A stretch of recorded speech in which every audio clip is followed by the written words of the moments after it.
Je vous laisse vous présenter pour ceux qui ne vous connaîtraient pas encore. Aujourd'hui, je m'appelle Monsieur Vieillard, j'ai 67 ans. Je sors du nucléaire, j'ai fait 39 ans de nucléaire. Aujourd'hui, je suis retraité depuis 2008. J'ai acquis à ressentir les énergies physiques du sol, dont c'est un monsieur qui est mort depuis une quarantaine d'années, qui m'a un peu initié là-dedans, qui m'a amené avec lui quand j'étais gamin. Et là-dessus, je me suis bien renseigné sur ses façons de travailler. Sa façon de travailler, qui était Monsieur Charpy, n'était peut-être pas tout à fait la même que moi aujourd'hui. Donc, je me suis beaucoup aimanté par des livres de scientifiques qui m'ont amené beaucoup, Yves Carr, Hermann, tous des grands scientifiques qui sont dans les ressentis d'énergie. Et ma passion aujourd'hui, en dehors de ma retraite, c'est de faire plaisir aux gens pour les équiper, leur maison, ou mettre l'arrosage automatique. Je fais aussi des chevaux de course, je fais les manèges où on amène beaucoup d'eau pour pouvoir arroser les manèges pour les chevaux s'entraînent. Alors aujourd'hui, j'en suis arrivé que je fais des découvertes de recherche d'eau. J'en ai beaucoup à mon palmarès. J'ai des réussites assez importantes, dont j'ai 98% de réussite. Et aujourd'hui, je suis réceptif à tous ces champs magnétiques qui peuvent nous perturber la vie sur le réseau Curie, le réseau Hartmann ou les circulations des fluides. Parce qu'il faut savoir qu'un sourcier, il travaille sur un champ magnétique. Depuis combien de temps pratiquez-vous cette activité et combien de forages avez-vous réalisé? Très bonne question.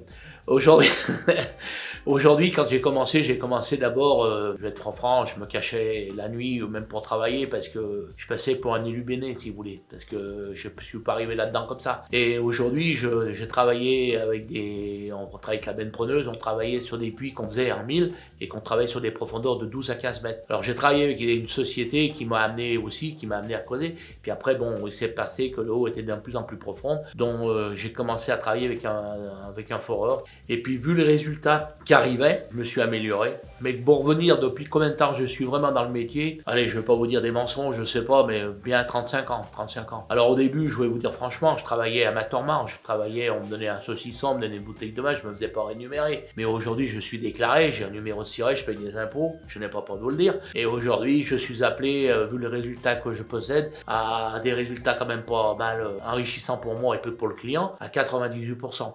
La vidéo d'aujourd'hui porte sur la cage Faraday. Pourquoi est-il si important d'isoler sa maison des rayonnements magnétiques?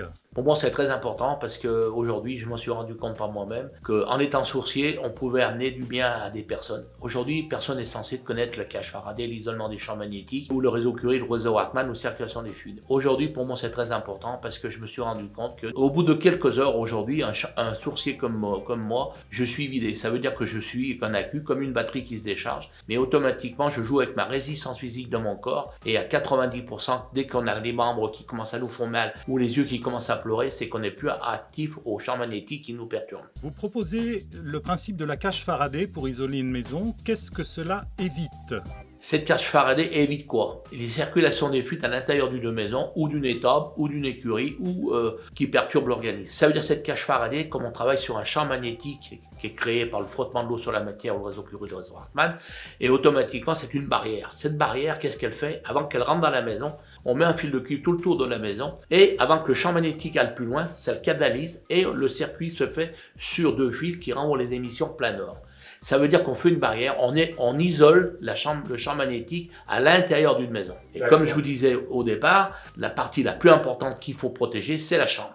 Ce fil de cuivre qui entoure la maison, de quelle section, de quel diamètre doit-il être? Alors, selon les puissances qu'il y a dans une maison, on peut avoir une puissance d'un débit de 800 litres heure, par exemple sur les raisonnements physiques du champ magnétique sur une veine d'eau, dont le champ magnétique est moins élevé, mais quand on trouve sur des failles qui sont immenses, où on peut trouver des 20 mètres cubes heure, des 30 mètres cubes heure, des 6 mètres cubes heure, plus l'eau circule, plus elle émet un gros champ magnétique. Et après, vous avez aussi le problème, comme je vous expliquais, le champ magnétique terrestre, qui est le réseau Curie, le réseau Hartmann. Là, quand on trouve ces phénomènes dans l'intérieur des maisons, automatiquement, il faut isoler supplémentaire avec un câble plus gros. Est-ce que vous vous proposez d'installer vous-même la cage Faraday chez vos clients, ou est-ce que le client peut le faire par lui-même? Alors, aujourd'hui, je n'ai pas peur de dire, je n'ai pas le temps. Aujourd'hui, je suis trop sollicité, je suis appelé à faire des recherches d'eau dans la France entière, mais je me dépasse à pas plus de 250 km de la maison, parce que le problème, il faut savoir que quand on a fait une bonne recherche d'eau, on a resté minimum 4 heures chez un client pour lui expliquer les contraintes qu'il pourrait avoir sur une recherche d'eau, il faut savoir que derrière, on joue sur son énergie physique en faisant la recherche d'eau, et après, il faut rentrer à la maison. Et quand on est diminué de son énergie de moitié, on n'est plus apte à pouvoir conduire correctement, et on est là. Pour ça que quand je vais trop loin, je me fais accompagner par quelqu'un qui est capable de m'emmener sur le lieu. Donc, un de vos clients qui souhaite réaliser votre principe de cache Faraday peut le faire lui-même. Alors aujourd'hui, s'il est un peu bricoleur, il n'y a pas photo, il peut le réaliser lui-même. Il n'y a rien de plus simple. J'ai une vidéo que j'ai fait avant celle-là, dont je parle bien de la cache Faraday, il peut le faire lui-même.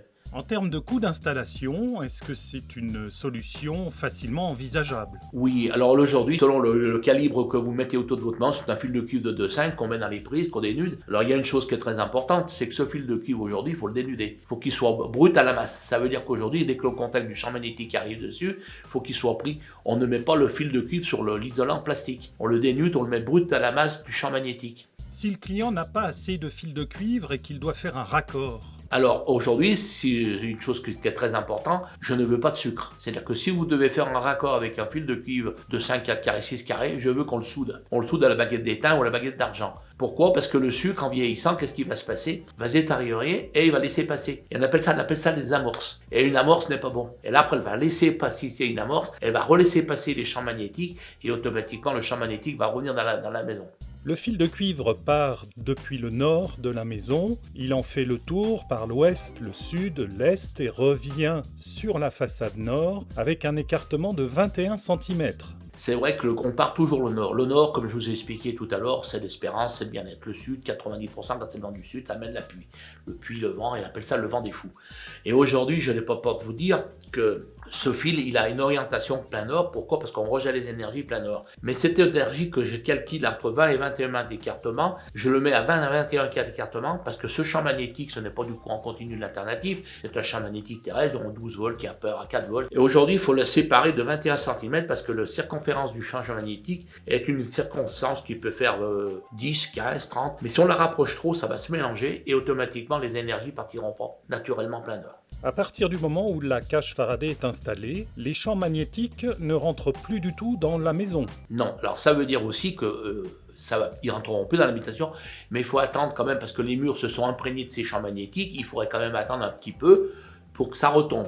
Personnellement, ça va déjà faire, dans l'instant que vous avez mis le fil de cuivre, ça va déjà faire une barrière qui va déjà enlever plus que la moitié de l'énergie physique. Parce que derrière ça, quand je repasse chez des clients qui me demandent de repasser pour voir s'ils ont bien travaillé, je passe avec des baguettes, comme sur les vidéos que j'avais fait avant, je peux vous dire que quand je repasse avec mes baguettes, si je ressens l'énergie, c'est qu'il y a eu des fautes de fait sur le travail. Mais à 90%, si le client a bien travaillé ou la personne qui a mis ce fil de cuivre, je ne devrais plus rien ressentir. Alors aujourd'hui, je vais vous dire une chose. Aujourd'hui, M. Vieillard travaille sur la cage Faraday, on appelle ça la cage Faraday, donnant des champs magnétiques, dont j'ai copié un peu sur des bouquins, Yves Rocard, Herman. Mais aujourd'hui, vous avez des gens qui mettent des bouts de cuivre, qui mettent des pierres, qui mettent tout. Aujourd'hui, chacun travaille de la matière qu'il veut. Aujourd'hui, je n'ai pas peur de vous le dire, que ces gens ont peut-être des résistances physiques qui relèvent aussi des champs magnétiques. Aujourd'hui, ma façon de travailler, qui est la cage Faraday, d'isolement du champ magnétique, de cuivre, ça c'est mon brevet, c'est moi qui l'ai inventé. Est-ce que depuis toutes ces années de pratique en tant que sourcier, vous avez une anecdote à nous raconter par rapport à la cage Faraday? Ah oui, j'en ai même plusieurs. Aujourd'hui, j'ai des gens que je connais très bien et dont ils avaient acheté des belles propriétés, des belles villas. Et une dame qui était très très très bien, dépressive à fond.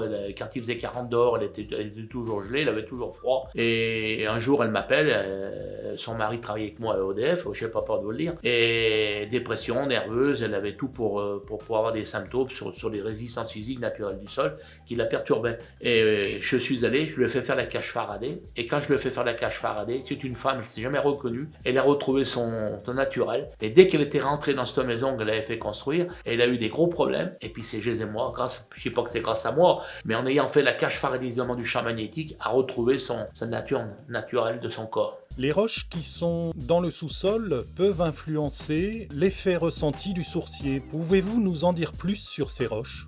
Aujourd'hui, on a 3 sortes de roches. Des roches qui sont plus élevées que doigts en en puissance. On appelle ça le gamma, hein, une rayon statique du rayon gamma. Donc c'est des puissances que je donne sur mon règlement intérieur quand je fais une recherche d'eau chez des clients. Donc le client, je lui fais une messe à peu près d'1h30 parce que le client n'est pas censé de savoir de ce que je connais et les contraintes du risque zéro qui n'existent pas. Aujourd'hui, vous savez très bien que dans tout ce qu'on fait aujourd'hui, le risque zéro n'existe pas. J'ai beau bien connaître mon travail, bien connaître mes façons de travailler, aujourd'hui j'ai des contraintes. J'ai des contraintes dans des choses qui sont très importantes que je dois expliquer à mon client, qui doit qu'on a. Aujourd'hui, vous avez la roche sédimentaire, vous avez la roche basique et vous avez la roche cristalline. Donc surtout, c'est toutes des roches qui émettent un champ magnétique avec des puissances différentes. Par exemple, je vais vous donner un exemple. Vous voyez, la roche sédimentaire, c'est la roche, le dolomie par exemple, c'est à 0,4 gamma. Vous avez le calcaire qui est à 1,2 gamma. Vous avez le grès qui est à 1,5. Et vous avez la marne qui est une roche, parce que souvent les gens disent que la marne est une argile. Pour moi, ce n'est pas une argile. La marne est un organisme mélangé avec de la roche calcaire et de la roche sédimentaire. Et on appelle ça la marne. Et vous savez, dans la marne,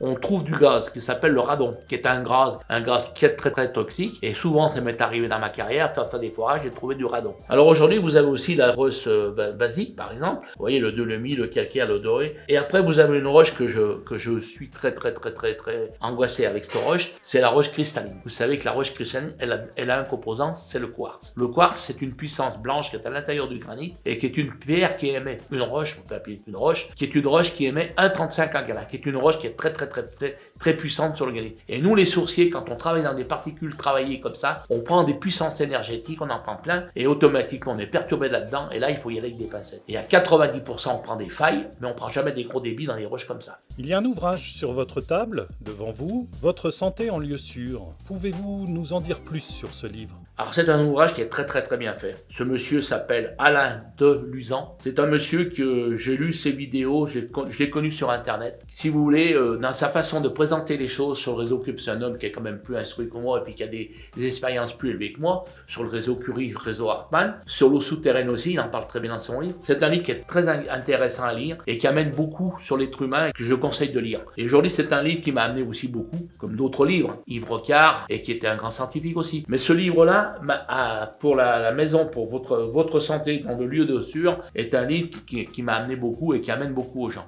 Et si je peux me permettre de dire de l'acheter, il faut l'acheter. Et il est très instructif et très bien pour contrer tout ce que je vous explique aujourd'hui. En restant simple, hein, parce que ce livre va aller plus loin. Donc je vais vous faire voir des photos qui viennent de ce livre-là. Et aujourd'hui, je peux vous dire que ce monsieur est un grand monsieur. Le rayonnement magnétique du frottement de l'eau sur la matière en sous-sol émet un champ magnétique qui serait nocif pour l'être humain. Qu'en est-il sur les animaux ? Oui, monsieur, aujourd'hui, je me suis rendu compte par des chantiers que j'ai faits. Par exemple, les animaux qui en subissent le plus aujourd'hui, c'est les animaux qui sont élevés en cage ou des poulets élevés dans des élevages. Aujourd'hui, je me suis rendu compte que j'étais appelé aujourd'hui par une grosse société dont je ne dirai pas le nom, qui m'a amené sur des élevages de lapins et canards et poulets. Et aujourd'hui, ces élevages de lapins, faut bien vous dire une chose, ils accouchent, de l'accouchement ils vont à l'engraissement, et de l'engraissement ils passent à l'abattoir pour être tués, pour être mangés. Aujourd'hui, je me suis rendu compte dans ces bâtiments-là, dont il y avait le réseau Curie, le réseau Hartmann, où il y avait des circulations de fuite, dont sur le bâtiment il faisait 150 mètres, il y avait à peu près 8 à 9 failles. Partout, le champ magnétique circulait, partout il devait y avoir 10 lapins, il n'y en avait plus que 3 ou 4. Et le monsieur qui m'a fait visiter son établissement, il m'a dit, vous voyez, ici on a des pertes plus élevées que par endroit. Et c'est là, j'ai rien dit, j'ai fait mon travail, j'ai pris la circonférence à l'extérieur du bâtiment, et je suis rentré dans le bâtiment. Et partout où il y avait des pertes d'animal, je me suis rendu compte qu'on était sur une faille qui émettait un champ magnétique qui n'était pas bon pour ces animaux. Alors il faut savoir qu'une bête comme ça, elle reste minimum en cage sur 1 mètre, elle reste minimum 4 mois. Pendant 4 mois, c'est comme vous si vous restez couché sur un lit et que ça bombarde sans arrêt, puis pendant 4 mois vous en prenez. Ben, automatiquement votre corps va plus résister et vous allez tomber sur des symptômes qui ne peuvent peut-être pas vous amener la mort, mais va vous amener sur des maladies, des dépressions, une leucémie ou un cancer. Le rayonnement induit par un téléphone portable peut-il perturber un animal ? Alors aujourd'hui, je ne vais pas pour vous le dire que savoir qu'un portable, aujourd'hui, un portable, c'est un appareil qui est relié à un relais. À l'intérieur, il y a une batterie et automatiquement, ce portable, il est relié sur un relais qui émet un champ magnétique. Aujourd'hui, je vais vous expliquer, je ne devrais pas le dire, mais je vais le dire quand même. Avec un collègue, nous avons fait une expérience sur le portable. Dans le temps, quand on a commencé à recevoir les portables, on avait des appareils qui étaient larges. Nous avons pris, vous savez qu'un œuf, quand il est fécondé par le coq et la poule, il fait un poussin au bout de 21 jours. Vous savez qu'aujourd'hui, on a pris l'expérience du portable pour voir les dégradations que ça peut faire un portable sur un œuf. On a pris une playette, on a mis à peu près 30 œufs qui étaient fécondés par le coq, on l'a mis dans une couveuse, on a branché un portable dessus et on a attendu 22 jours pour voir la fécondation des œufs qui devaient sortir un poussin. Malheureusement, aujourd'hui, quand on a sorti la clayette, qu'est-ce qui s'est passé? On a cassé les œufs au départ et à 90%, les œufs étaient commencé le démarrage de la fécondation, mais tous les œufs étaient morts. Pourquoi? Aujourd'hui, cette puissance énergétique, que vous le mettez dans votre poche ou vous le mettez au cœur, il émet un champ magnétique. C'est pour ça qu'on déconseille à tous les individus de ne pas les mettre dans les poches ni vers le cœur, parce que ça perturbe l'organisme. Et ce champ magnétique, ça a été prouvé que ce champ magnétique a rentré dans les coquilles d'œufs et a tué le fœtus des poulets. Et les œufs ne sont jamais éclos et les poussins n'étaient pas là. Les rayonnements terrestres sont donc bloqués par votre système de cage Faraday. Qu'en est-il des appareils qui sont à l'intérieur de la maison? Aujourd'hui, la cage Faraday que j'ai innové, aujourd'hui, est fait que sur les rayons qui sont naturellement du sol. Passage de l'eau souterrain, rayon Curie, rayon Hartmann. Tout ce qui est champ magnétique naturel qui est mis par un appareil comme le portable, comme la Wi-Fi, comme la Novebox, comme les amplificateurs qui amplifient pour un micro-ordinateur, ça, on ne peut rien faire. Si vous voulez inhiber tout ça, il faut mettre une cage Faraday avec du fil d'aluminium et que vous vivez dans l'Arctique. C'est pas possible. Aujourd'hui, dans un système moderne où il faut accepter toutes ces nuisances qui nous amènent du bien. Mais il y a des nuisances qu'on peut s'éviter d'avoir. Moi, je déconseille aujourd'hui, je n'ai pas peur de vous le dire, qu'un portable se porte pas dans la poche ni derrière. Un portable, dès qu'on peut le poser, on le pose. Et une autre chose que je vais vous dire aussi, c'est qu'un portable n'est pas fait pour se faire réveiller, ce n'est pas un réveil. Un portable, il se laisse à la cuisine. Et le portable, il n'est pas fait pour vous réveiller. Il n'est pas fait, il est fait pour téléphoner. Maintenant, nous allons sur le terrain avec Monsieur Vieillard, qui va mettre en évidence l'influence du champ magnétique terrestre sur le corps humain. Alors aujourd'hui, je vais vous faire découvrir deux veines d'eau qui circulent sur le terrain. Donc ces deux veines d'eau vont se réunir à peu près 15 à 10 mètres, dont le forage a été effectué à côté, dont on a sorti un débit de plus de 30 mètres cubes. Alors je vais vous prouver ce que c'est une veine d'eau. Sur les baguettes, vous allez voir, elles vont résister sur le champ magnétique. Dès que je vais couper, elles tournent. Je ne peux pas physiquement retenir les baguettes. Je reprends la deuxième qui est ici, je rentre sur le champ magnétique, et vous voyez que ce n'est pas la même veine. Ici, on a un mariage. Et vous voyez, on est à l'axe médial du forage qui a été effectué ici. Maintenant, je vais vous prouver ce que c'est un champ magnétique qui perturbe l'organisme. Aujourd'hui, je vais faire une expérience avec Emmanuel, qui est mon élève, qui sort de mon école. Et aujourd'hui, je vais vous faire voir ce que c'est la résistance physique d'un champ magnétique qui perturbe l'organisme. Et là, vous allez voir que c'est pas du cinéma, c'est du direct qu'on va faire. Et vous verrez que Manu, toute résistance physique qu'il a en dehors du champ magnétique peut rester à une résistance de 50 kg. Dès que j'emmènerai sur le champ magnétique qui va le perturber, avec deux doigts, il va décompresser, il ne va pas pouvoir tenir. Alors voilà la première expérience. Ici, nous sommes hors du champ magnétique. Manu va mettre son bras et il va mettre une force, sa force qu'il possède actuellement. Mais regardez bien la vidéo que vous allez voir. Manu force. Là, je ne peux pas. Je mets Manu sur le champ magnétique, qui est là, on est bombardé actuellement. On est bombardé par cette puissance. Je prends deux doigts. Qui veut l'eau, qui veut pas, regardez Manu, il va pas résister. Et on ne peut pas résister. C'est une puissance énergétique qui n'est pas bon pour l'être humain. Et quand on dort sur le réseau Curie, réseau Hartmann ou circulation des fluides, la partie la plus importante qu'il faut protéger, c'est la chambre. Quand on peut faire l'optimisation de la maison ensemble sur le réseau Curie, le réseau Hartmann avec le fil de cuivre, on appelle ça la cage Faraday. Isolement des champs magnétiques.